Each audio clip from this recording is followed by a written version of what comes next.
mga kakusina at ito na naman po si Inday Jennifer, ang inyong lingkod nga nagbarog.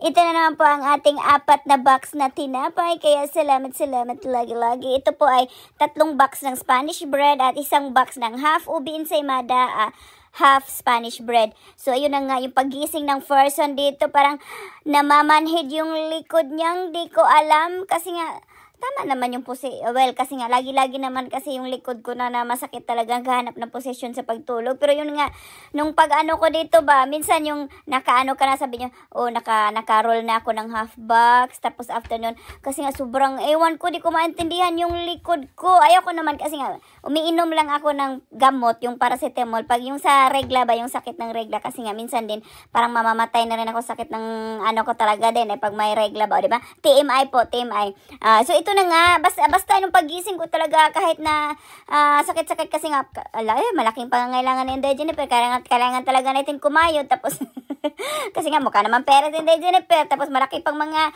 bayarin niya, di ko alam kung kailan ito matatapos, kaya kailangan natin kumayod at kumiyod, charot. So, salamat sa aking mga customer na laging sa pag-order.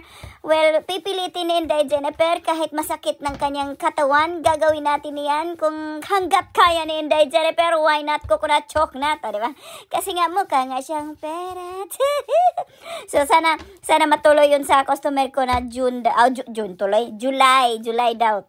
Request daw yung pang ano daw sa kasal ata, iba kay ano din sa handaan ba, pero we'll see, tingnan natin, i-ano natin yung confirmation, busy naman siya ng June, so ipagbigyan ko na yun, diba, lagi-lagi naman yung sinasabi ko na bayad na talaga diretso, yung iba ko naman customer, gano'n na talaga, kasi nga hindi na natin ililista, sayang naman yung kalendar ko sa paglista, so yun lang naman, chika ni Inday Jennifer, salamat sa pagtanong, I love you all.